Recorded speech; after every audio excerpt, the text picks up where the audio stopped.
we're streaming. If you we probably can't hear me now. I can hear you. We're streaming both in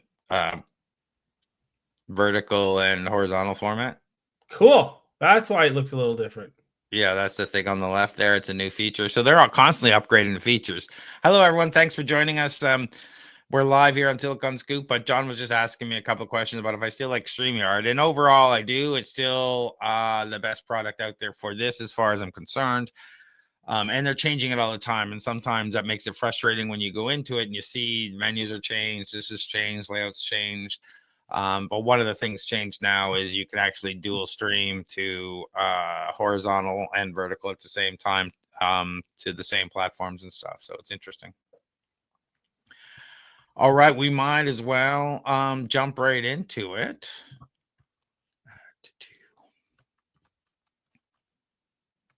Yeah, that's it.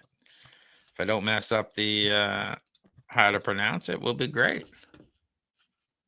That's up, it's up, it's up. Let me just move it here so I can see it better, and we'll get going. Today, we're talking about a potential revolutionary new technology called ionocaloric cooling. This is an exciting topic because it could completely change the face of refrigeration and air conditioning, moving us away from harmful gases that are warming our planet and offering a safer, more efficient alternative. What's going on here, John? Yeah, this is cool. I know we've covered refrigeration, I think, once or twice before in the past. This is a new one that we haven't covered. So scientists at Berkeley Lab, they've invented a completely new way of keeping things cool that's been inspired by how salt melts ice on winter roads. So what they've done is instead of using harmful gases like traditional refrigerators and air conditioners, this ionocaloric cooling method, it uses salt and electricity to create cooling effects. Now, how it works is pretty simple. Just like adding salt to ice makes it melt without adding heat, this technology uses salt particles called ions flowing through a special liquid to make cooling happen. So when electricity flows through the system, it moves these salt particles around and it causes the liquid to freeze or melt in ways that absorb heat from the surroundings, essentially cooling things down. So why does this matter, right? It matters because for those of you that don't know, current refrigeration systems, they use gases that are thousands of times worse for global warming than carbon dioxide. So this new method could replace harmful chemicals with completely safe, recyclable materials while potentially being more efficient and cheaper. So we're not there yet, though.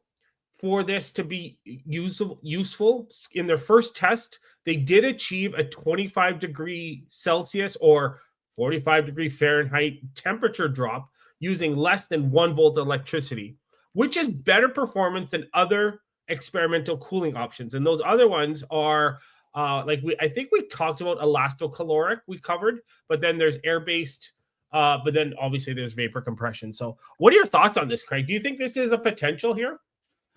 Well, this is interesting, and I'm going to dumb it down for people here. So it's a new way to cool things down, just using salt and a tiny bit of electricity instead of using compressed gas, right? It moves ions from salt in a liquid, and when the ions move, it causes the material to melt and absorb the heat, making things cold. Yeah. So when the process occurs, it solidifies and releases heat. Think of it as a rechargeable cooling cycle based on salt melting, I guess. I like it. I just don't know if it's really going to move the needle in the cooling industry. I mean, it sounds all nice, but how much cooling power are we going to be able to actually produce? What have the labs got us so far at, John? What do you mean? Well, the cooling systems achieve temperature changes from 28 degrees using less than 1 volt of electricity. So I'm saying, like, how much are we actually going to be able to cool this technology? Is it going to be like a whole room?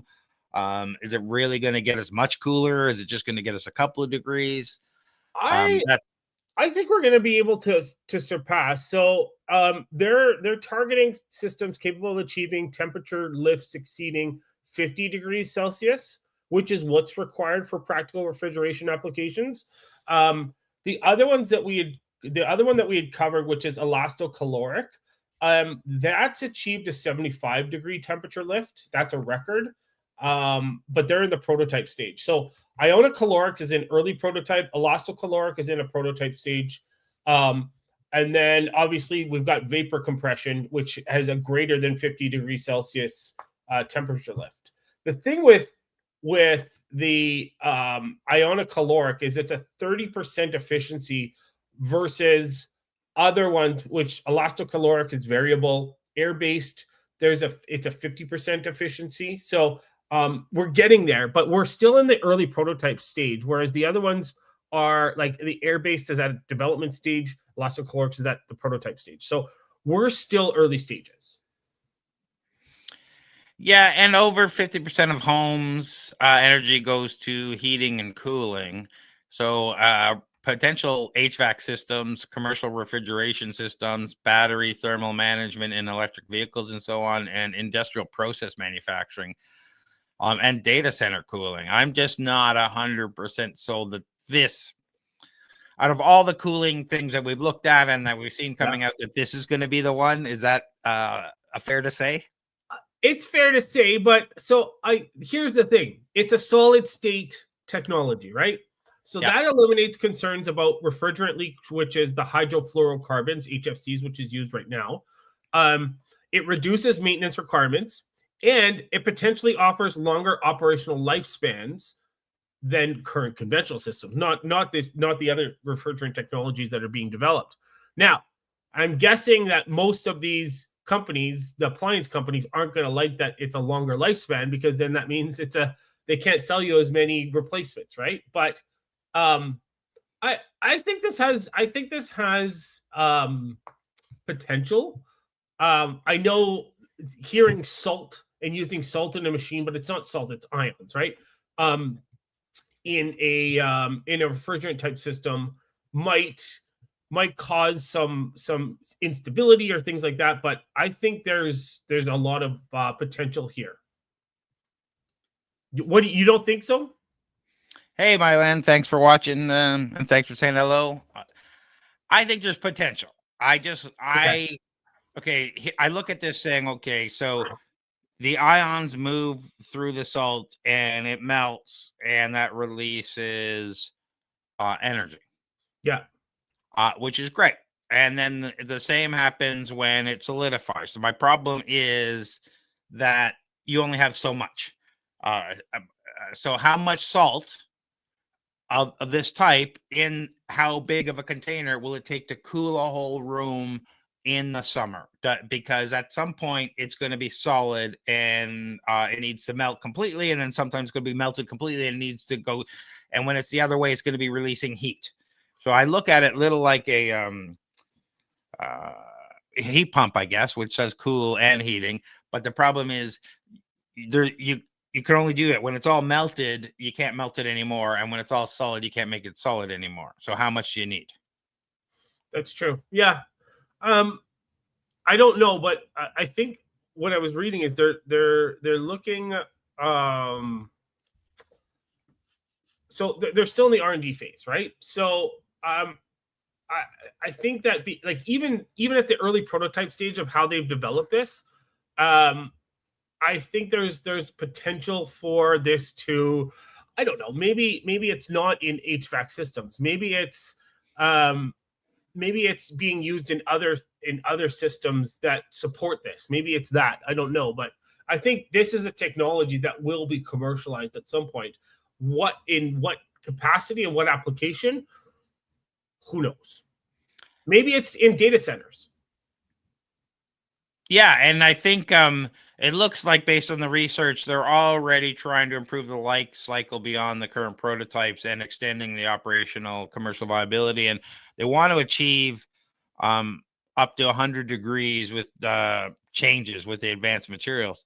So, maybe my skepticism is unduly put towards this. It looks like it's going to be a very interesting technology.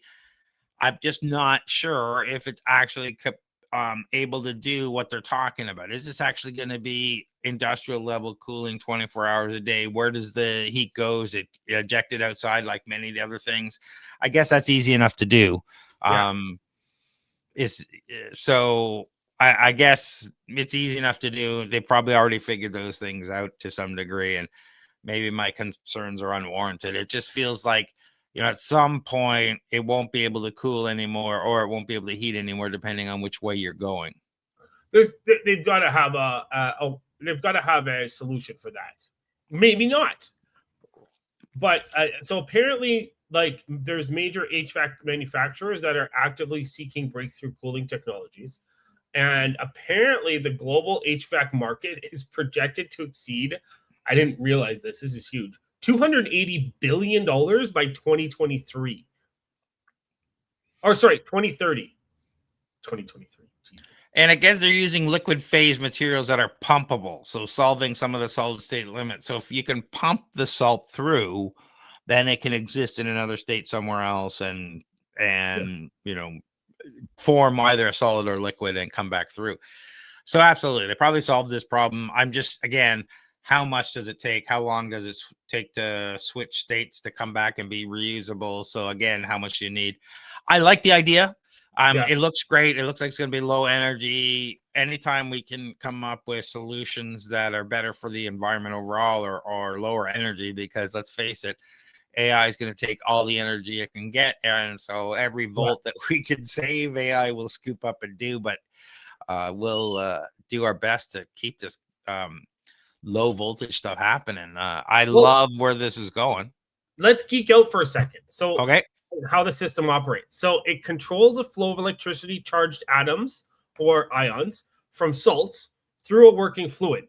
And so that's typically ethylene carbonate. So when the electric current is applied, ions migrate through the medium, fundamentally altering the material's melting point through a colligative properties, which is the same scientific principle behind road salt preventing ice formation. So the ionic concentration change, it forces a solid to liquid phase transition, and that absorbs latent heat from the surrounding environment, which creates a cooling effect. So the process is also reversible. So when the current is removed or reversed, ions are extracted, the material resolidifies and releases heat, completing that thermodynamic cycle. Does that make a little bit more sense to you? Definitely makes more sense. Again, I'm just curious as to how fast that all happens, right? And how much you would need to cool a large room versus like how big of an air conditioner, like on equivalent size. What's the equivalent of a 5,000 BTU or a 50,000 BTU size for something like this? That's, I guess, what I'm trying to get at. That can run 24 hours a day. Yeah. But I'm obviously they're moving on it. People are really looking into it, and I love the concept of it, and that they're moving this forward. Like we had, this is ionocaloric cooling today is a technology. It's at the early stages, but its a promise is massive. And we'll keep a close eye on this like we do with other cooling technologies. And, maybe I'm a skeptic, but maybe this is the one who's going to run through, and we'll let you know what happens as it goes along. Will this tech finally be the one that cools our homes and our planet? Let us know what you think. Leave your comments below.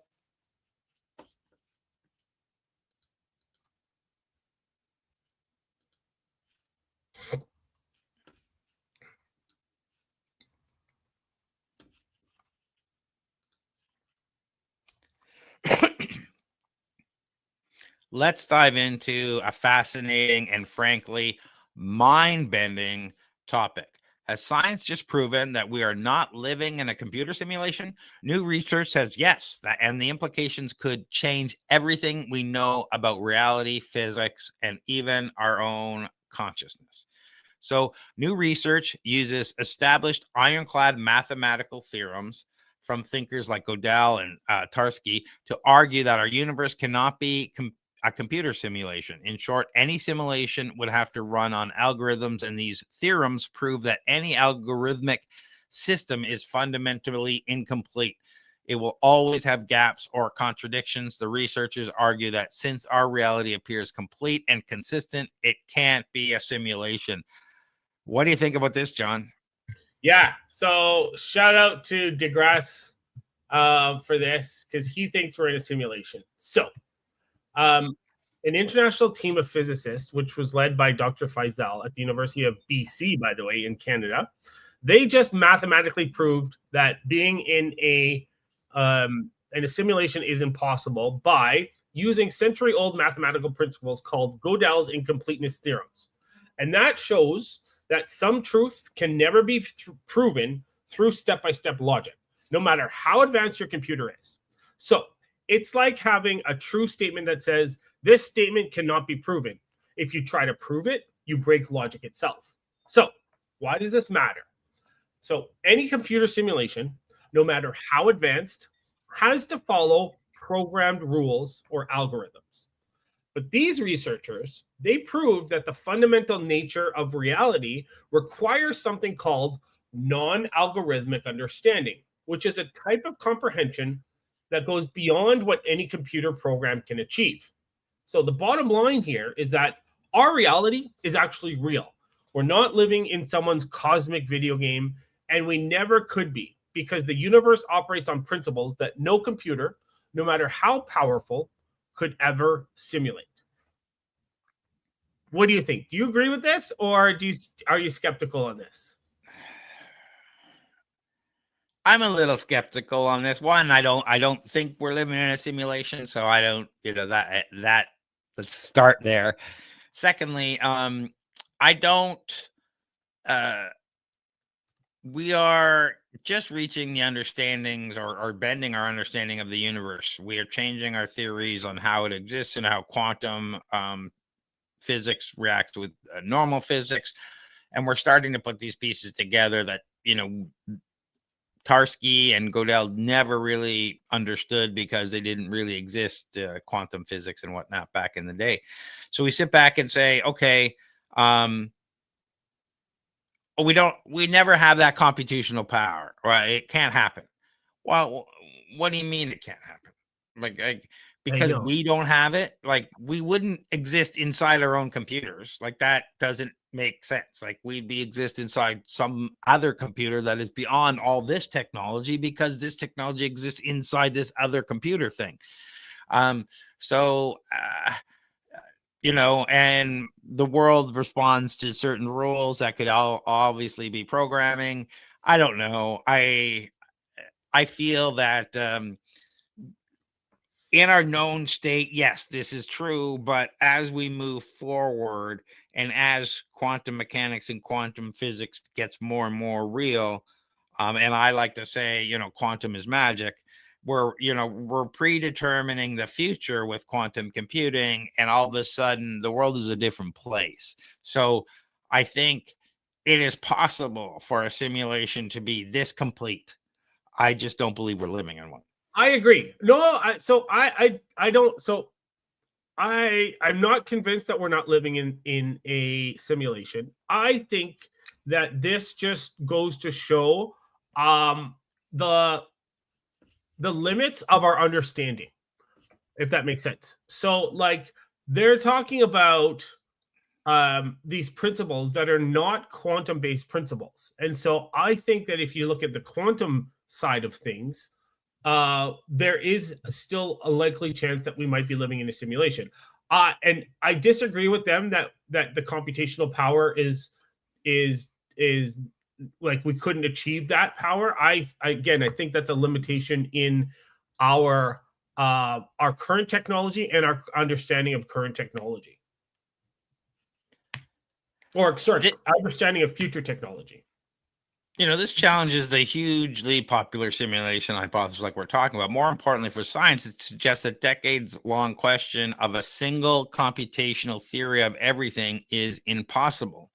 And it forced us to reconsider the nature of reality itself. So I always thought that, chasing down a single computational theory of everything was a ridiculous idea. But it doesn't mean we would learn so much along the way that the doing it is worth it, even though we probably never will ever get a theory of everything, because logically in the universe expansion, all this stuff, and our literal understanding as babies in this universe would mean that, how long we would never get there, and why would a single theory happen? But chasing it has revealed all this stuff for science, and the value of the quest is more than the value of the end goal, if that makes any sense. Yeah. So there's a little bit more that we can talk about here. So of course, what they're saying is the mathematical proof establishes that since reality's fundamental nature requires non-algorithmic understanding, that there's no simulation, which must operate algorithmically and can replicate the universe. So they're saying that even hypothetical civilizations with unlimited computational resources would face these same mathematical constraints. And so the research itself extends beyond simple computational limitations to demonstrate that the universe's basic operating principles exist outside algorithmic frameworks entirely. And so that's the part here that they're saying has profound implications for artificial intelligence development, which is suggesting that true consciousness or intelligence might require access to non-algorithmic understanding rather than mere increased computational power. And their work also challenges information physics approaches that attempt to explain phenomena like dark matter and dark energy through computational rules, indicating that these also require non-algorithmic explanations. And so I see where they're coming from, but I still am skeptical. Yeah, and they suggest that like the black hole information paradox illustrates the limitations perfectly. Like when matter falls into the black hole, quantum mechanics says the information about the matter must be preserved. However, general relativity suggests that information disappears when the whole evaporates. So computational approaches to quantum gravity struggle with this paradox because they cannot algorithmically solve the fundamental tension between these two theories. This contradiction reveals a deeper issues when trying to reduce all physics to computational processes. Yeah, I guess. But, if we were living in a video game, the video game would decide which physics applies to this particular situation, and we wouldn't understand it, would we? Yeah, we would. Well, I mean, if we're living here on the world and we've analyzed the physics here, but out there in space, there's different rules applied near black holes. They have their own gravitational rules that we haven't discovered before that don't apply and now override regular physics because, again, we're in a computational simulation. We wouldn't necessarily understand why our rules are no longer applying, is all I'm saying. Well, yeah, because it's quantum rules then.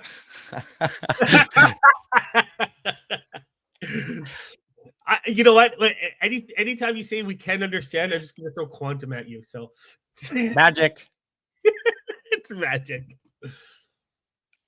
So no computational theory of everything. The need for non-algorithmic understanding, and this non-rhythmic understanding, suggests that maybe. Are we assuming that we're in a simulation and there wasn't a non-algorithmic being or beings involved in the creation of this? I don't know. Do you know what I mean? Yeah. So why would you assume that,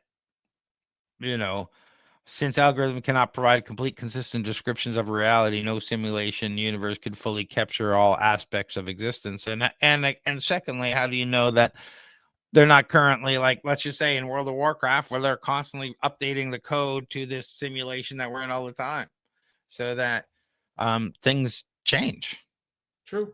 Yeah. I guess from a scientific theory and our current understanding of the universe, based on these theories, we've broken the simulation theory, and it says it can exist, and maybe a meta theory of everything with a non-algorithmic elements is what we should be moving towards. Maybe. Yeah. This seems what the evidence seems to be pointing towards. So these findings might affect multiple areas of scientific research, artificial intelligence, cosmology, philosophy of mind, and information theory. So it'll be interesting to see how this maps our understanding of the universe moving forward. And I'd love to hear what some of the simulation theory people come out with about this as a response. You know, Zuck and Elon and several others believe we're in a simulation, and be love to hear what their response to this is. Absolutely. So the universe isn't a program, and our consciousness might be a fundamental part of reality, not just a byproduct of information. It's a huge idea to wrap your head around, and it means the most human parts of us, our intuition and creativity, might just be the key to understanding everything. We'll be tracking this one. Thanks for watching, and let us know what you think.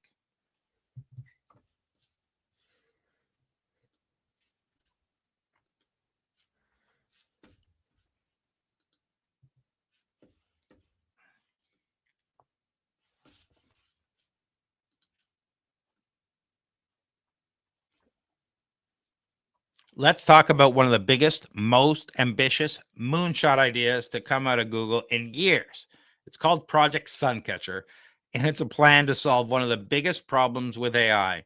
It's massive energy consumption by moving data centers off of Earth and putting them into space. We're talking about constellations of satellites powered 24/7 by solar energy, all to run the next generation of artificial intelligence. It sounds like science fiction, but the first prototypes are scheduled to launch by 2027. That's just 2 years away. Google plans to launch a network of satellites that act as floating data centers in orbit. Instead of building massive, power-hungry AI facilities on Earth, they put their computer chips, called the TPUs, in space, where they can be provided power 24/7 by the sun. What do you think about this, John? Yeah, this is cool. So people might be asking, why space? Well, it's pretty simple. AI, as we know, is incredibly power hungry, and we're running out of clean energy on Earth to feed it. So in space, satellites can capture up to 8 times more solar power than panels on Earth, because there's no atmosphere, there's no weather, and they can stay in constant sunlight. The other benefit is that we're talking nearly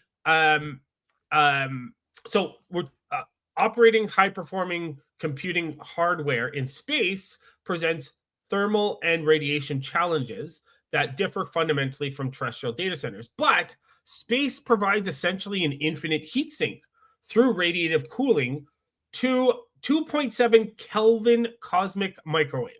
So that's crazy.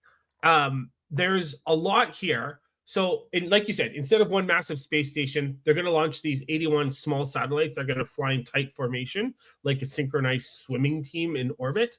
And they're going to each carry chips, and they're going to communicate using laser beams at incredibly high speeds. So together, they're going to function as one distributed data center floating 400 miles above Earth.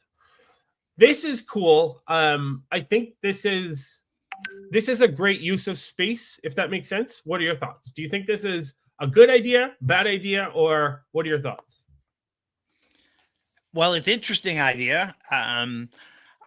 The concept is very good. I guess the question is, how many people will have to live in outer space to maintain it?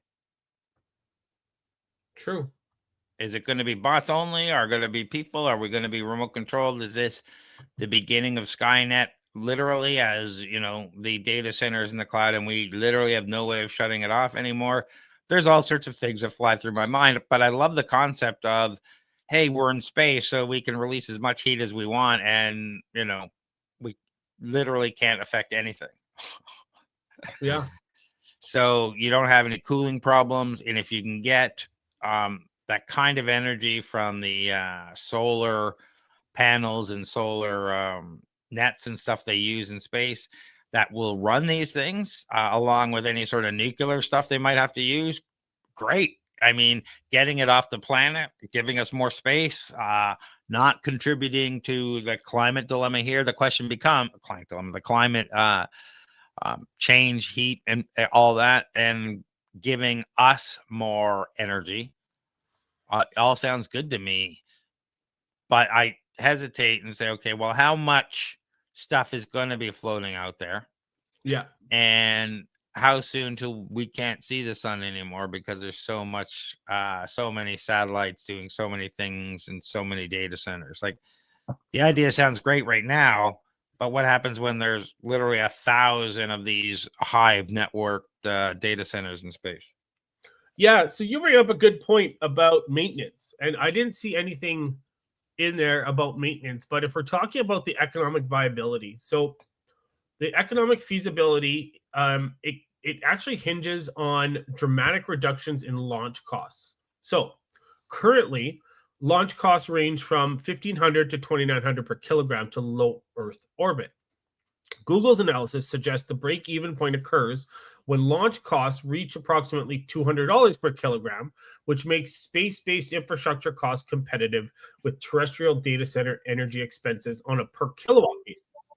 The cost target could be achieved by 2035, and that's only if SpaceX Starship system reaches operational status and maintains a launch cadence of 180 missions annually. Also, the analysis assumes that satellite operational lifespans of 5 to 7 years to amortize launch costs effectively. So, obviously, this model is facing some uncertainty because of evolving terrestrial energy costs, but that's kind of where they're at. And that's a huge reduction from $2,900 to $200 per kilogram. I wonder if that centrifugal launch can reach those costs, those low costs. Yeah, I don't know. That's very interesting. A good question to see if it could reach those low costs. Yeah.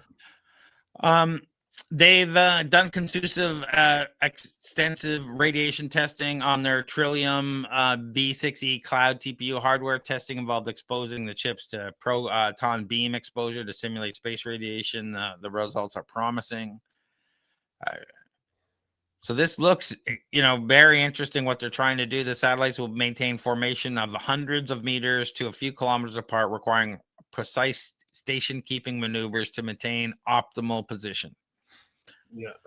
So the thing that system is going to have to handle is dynamic network topologies, because satellites are going to enter and exit communication range with ground stations and each other, right? So they're going to have some sort of advanced mesh networking protocols, some predictive link scheduling based on the orbital mechanics. They're also going to need fault tolerance distributed algorithms, and like they're going to need a lot of complex protocols to maintain computational coherence across the constellation, for sure. Like, there's a lot of challenges and hurdles that they're going to have to overcome.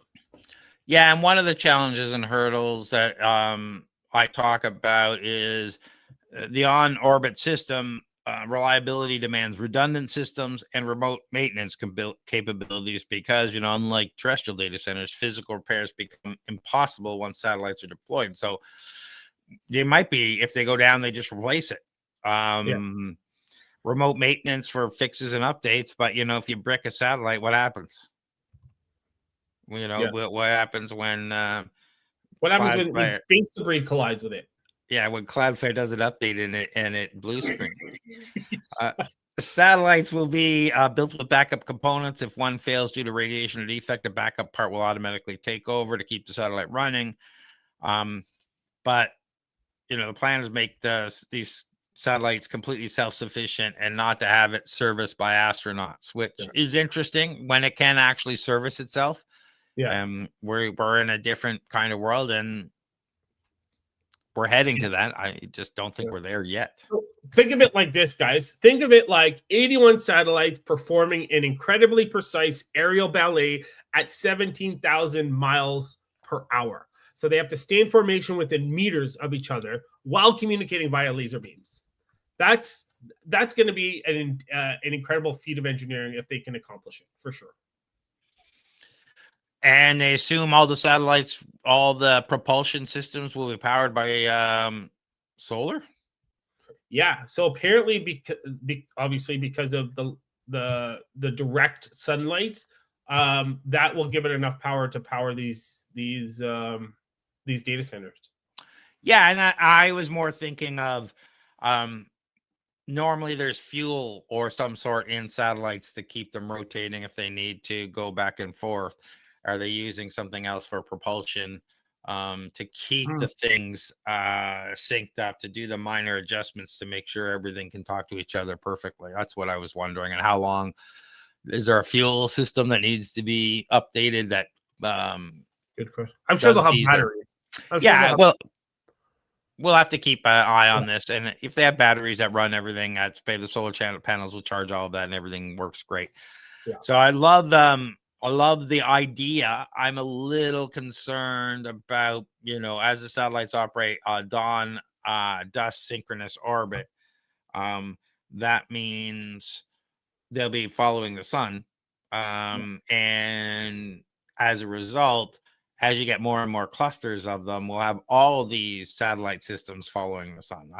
We'll get a little bit of a sky pollution, for lack of a better word, and I'm curious as to where that will happen, whether the radiation hardening is going to last, whether the redundant systems will actually work. It's like when the light bulb burns out, you can't replace it. You just like the light bulb, you got to replace the whole satellite. So I'm curious to see how all of that becomes sustainable. What do you do with that unit when it's no longer functional? Something go pick it up? Does it fall to earth? Does, what happens? What's that? Again, I'm looking far ahead on, the whole cycle of this thing, but I do love the energy, the lower energy, putting that out there in space, the cooling, so it doesn't affect our environment, and that it doesn't take up real estate on Earth that seems to be more and more expensive than ever. Yeah, absolutely. So there you have it. Google is literally trying to catch the sun to power AI. It's an incredible, ambitious plan facing equally incredible challenges. It really highlights that the future of AI isn't just about software. It's a massive battle over hardware, energy, and resources. We'll have to wait until 2027 to see if those first prototypes even make it. What do you think? Is this the inevitable future or the most expensive moonshot yet? Let us know. Leave us your comments.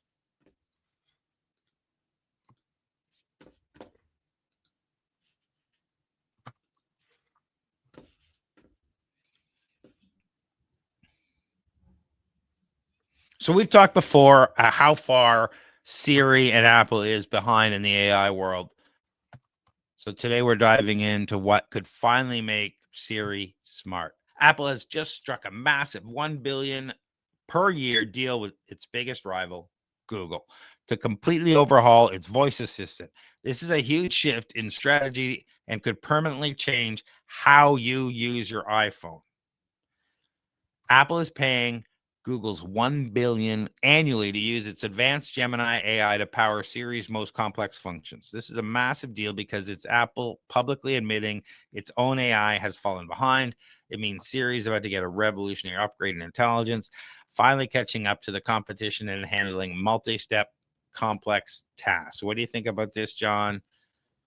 I am happy about this. This just goes to prove that Apple is no longer an innovative company, and they haven't been for ages. If you look at their phones, like their Apple, like nothing is innovative that comes out of there. And this just goes to show that they cannot innovate anymore. And I'm happy about that because hopefully this changes things with them and they become innovative again. But so the thing with this is Google's custom Gemini model, it has 1.2 trillion parameters. And you compare that to Apple's current model, and that has 150 billion parameters. So think of parameters as like the brain cells of AI. So more parameters generally means smarter responses. So this is like upgrading from a bicycle to a Ferrari. Okay. So this is interesting. I'm excited about this. I'm glad that Siri's finally getting an upgrade. I'm surprised. I'm surprised, but I'm also not surprised that they went with Google Gemini over Anthropic or OpenAI. But what do you think? Are you surprised by their move as far as selecting Gemini for this, Craig? I'm surprised, but I assume, and I could be wrong, that they had a number of conversations with different competitors for different reasons.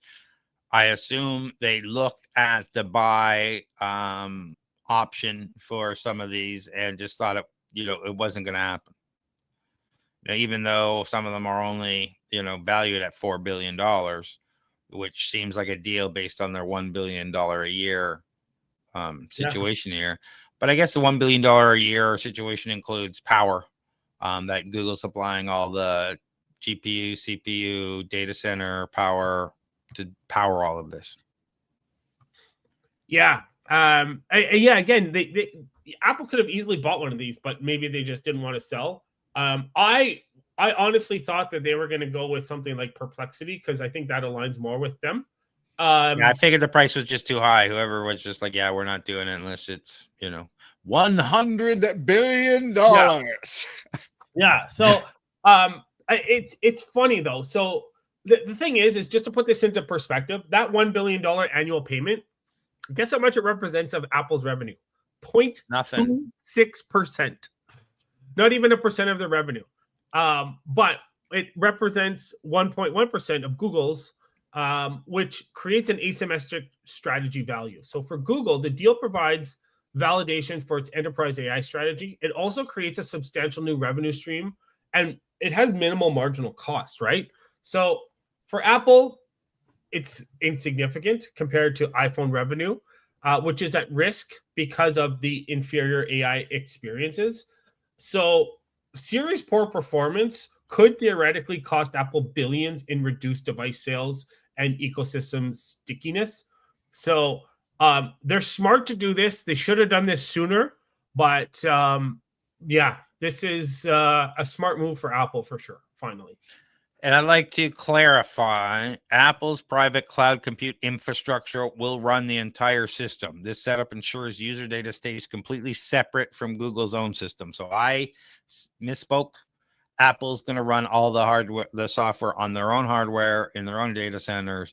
So they have total control over the data, and it doesn't go to the third party Google. Yeah. Yeah, this looks like, Apple teams are developing a 1 trillion parameter model internally. So I guess they're still trying to work on this, and maybe that's why the rent versus buy solution. Hey, boss, we're only 5 years away or 3 years away, and somebody decided to do this. I'll believe it when I see it. They just seem so far behind, and every time I've used Apple AI on like my Mac, it's just disappointing. Yeah. And even though most times it's ChatGPT or whatever, like the images it creates is bad. It's just not good for anything. Other people might give me crap for that because they'll use it for this or that, but I try it and I'm like, yeah, forget it. I'm back to my Gemini or Claude or ChatGPT or what have you. Yeah. So I think that's part of the problem, that Apple realizes that the number one apps on their phone are other people's AI apps, and no one's using their AI. So they really need to change the game. If AI is the future, then they are way behind. Yeah. And you know what, though, even as of right now, what do you think, would it be accurate to say that Google is behind Anthropic and OpenAI, or do you think that Gemini is on par or ahead? I like today, because I don't know. I don't know what that answer is. I would say that they're behind, but I don't use Gemini, so I wouldn't know. Yeah, today I'm just saying that OpenAI just released 5.1. Yeah. I don't know how good it is. Gemini is faster. I use Gemini. I like it better for some things. Like I use it more when I'm preparing for the podcast now than I do for ChatGPT. Just because I like the output. Yeah. So I would think that it has come out quite along from the embarrassing start it had. It still has issues. It's still heavily biased in lots of areas. Yeah. But that's why we have, I can't remember. I complained to you about it a fair bit. It won't even do this. Yeah. It won't even do that. Like, really? And I just jumped to another AI and it does it no problem. But it is so much better. Like their image generation is so much faster. The responses are so much faster. OpenAI is slow. Like it might be say everything else around what you want, but it's slow. If you're using it through the API, slow. It's one of the slowest, even interacting with it. It's one of the slowest out there. So it may get you good results, but sometimes I'm getting more and more impatient. I can generate 5, 6 good looking images in Google Gemini before OpenAI is done producing one. Yeah. Like, okay, so what do you do in that situation? So besides that, besides the performance, I like OpenAI results in some things, and like Gemini results in. I think they are leapfrogging each other now, and Google has really come a long way and has taken a lot of the stuff out that was causing some problems before. So, like the stuff they pulled from Reddit, they're starting to find. I've noticed when I posted stuff about Google on or Google AI on the internet, like, what the heck is this? They have responded and they have said, hey, can you send me this and send me that? Because they want to know why this is happening. Because it's, like when I posted that, welcome to the jungle. Okay. In the middle of it's doing a list for me, and it just decided to print out welcome to the jungle. We've got fun and games or something like that in the middle of a report it was doing. That's crazy. And I'm like, what the heck is this? So there's nothing, there was no anyway, there's some stuff it randomly does, but I don't know if that's any worse or better than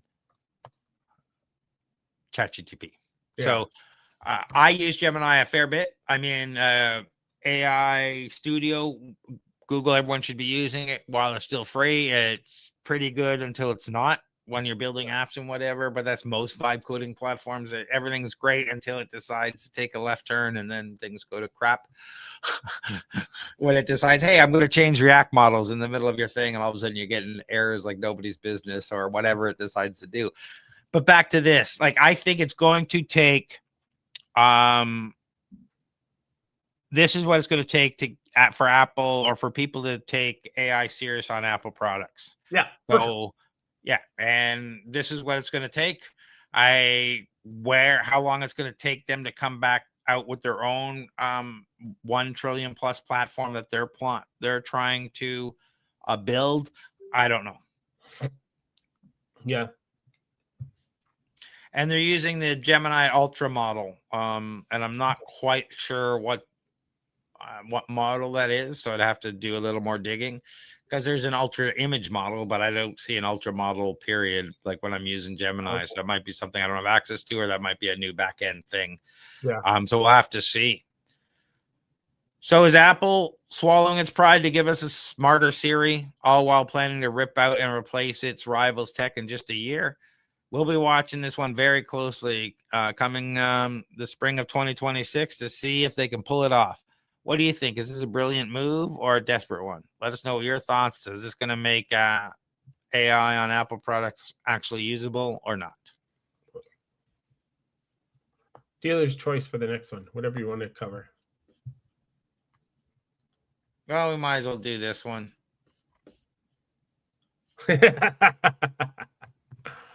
This is more newsy than the other one.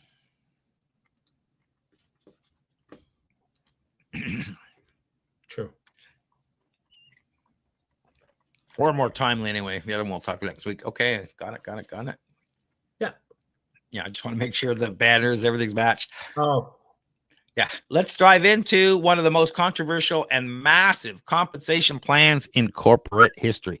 Tesla shareholders have just approved a new package for Elon Musk that has no salary, no guaranteed bonus, and is tied to a staggering goal, growing Tesla to an $8.5 trillion company. This isn't just about pay. It's a bet on the future of AI, robotics, and whether one person can be incentivized to change the world.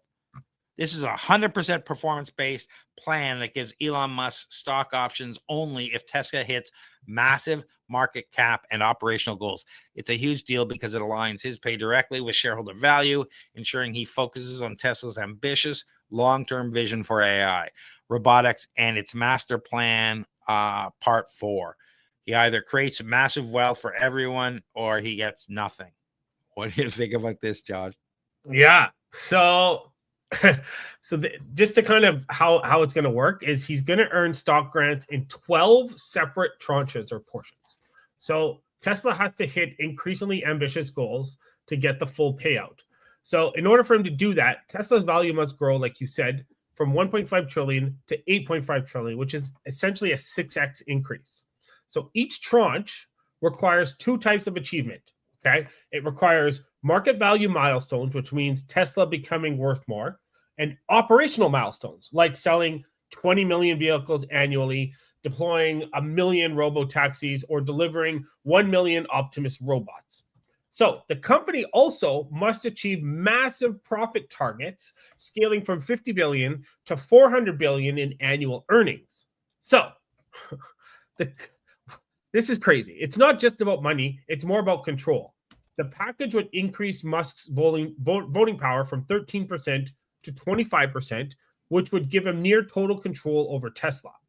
And so critics are calling it a pay for unchecked power, while supporters say it ensures the world's most valuable CEO stays focused on Tesla instead of his other ventures. Now, the timeline. The thing is that Musk can't sell the stock immediately, and he must remain at Tesla for at least 7.5 years to keep voting rights. So if Tesla hits just the first milestone, which is the $2 trillion market cap, Musk would already earn about $50+ billion. What are your thoughts on this, Craig? I mean, this is gonna have his critics screaming and the people who love him saying, yeah, right on, that's the way it should be. And I sit back and they're right about a few things. Yeah. Like, if you want him to focus on Tesla, then having a fully incentivized packages, so you're not running off to SpaceX and worry about Mars and worry about the Boring Company and worrying about this and that and the other thing that you're focused here. Well, Twitter and X and what have you, right? All the things. But is it worth $1 trillion? I don't know. But I like the fact that it's 100% tied to performance, because so many compensation packages, golden parachutes, whatever you want to call it, aren't these days. So people will, you fire a CEO for bad performance, they still get their 15 million or whatever salary, and they're happy. They take their package and off they go, and they get X, number of years and whatever paid, and they're living. So, incentivizing this, saying, listen, if you don't get us to an $8.5 trillion valuation, you're not going to get this. Yeah. And though there are some incentives along the way, you meet, milestone 1, you get this, you meet milestone 2, you get this. That is standard in the project world for founders. A lot of times you'll start with a base salary of, okay, I only need like 45K to live while I'm doing this. But if I reach my revenue targets and my product release milestones, I'll get bonuses or I'll get salary increases or what have you along the way, because that makes those milestones. So that's not unusual. It's the $1 trillion is that unusual. And let's just put that, like, let's bring that down to earth. That $1 trillion value assumes that Tesla achieves maximum performance targets and stock appreciation, right? So that's only if it achieves like the best case scenario. So I also did a little bit of a deep dive on this to say, okay, it was last year, might even been earlier this year. It blurs a little bit that he was denied his $50+ billion package. Yeah. It was come due to payment, and the government in one of the states said no. And doing a deep dive and say this is less likely to be subject to that, because the big problem about that other paycheck that got denied was Elon Musk had, as the number one shareholder, had more influence over the board. The whole process of how that contract was developed and who approved it was questionable. Yeah. Now this went out to all the shareholders who was a majority shareholder vote. It was clear on what they were voting on. So there's very little likelihood, at least for the same things, that this will get turned over. I just wanted to clarify that because, great, they're going to pay him $1 trillion, but when the time comes, someone's going to go, nope. Thanks for working us for nothing. Yeah. I do, but I agree with you on principle that this would keep them focused. This would incentivize to keep them focused, which is what they need for Tesla. Yeah, and it's a ridiculous package. However, we're seeing more and more packages that are sky high like this, but it's a ridiculous ask. Can Tesla deliver become an 8.5 trillion market cap company? Yeah. And that would mean they'd have to be more valuable than Nvidia is right now. Yeah, so this is a huge leap forward. If he does achieve it, definitely worth something. Is it $1 trillion? I don't know, but according to the shareholders, it is. And they all voted on it, and they're the ones who are going to be impacted one way or the other when this happens. So I guess we should just let it ride if we believe in our capitalist society. Yeah. So that's the story. It's either a brilliant move to align a visionary CEO with shareholders' goals for a sustainable future, or it's an impossibly large gamble. What do you think? Is an $8.5 trillion Tesla even possible, or is it just a fantasy? We'll be tracking this one for years to come. That's for sure. Yeah. So,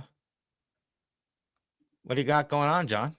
Yeah, well, just focusing on government funding, and if anyone needs any help, reach out to me on LinkedIn. But if they need help with their company and their startup, and where do they go and what do they do, Craig? Well, if you're looking for help with your startup, or you want to just meet with other founders, meet investors, join our community over at torontostarts.com. We have events going on all the time.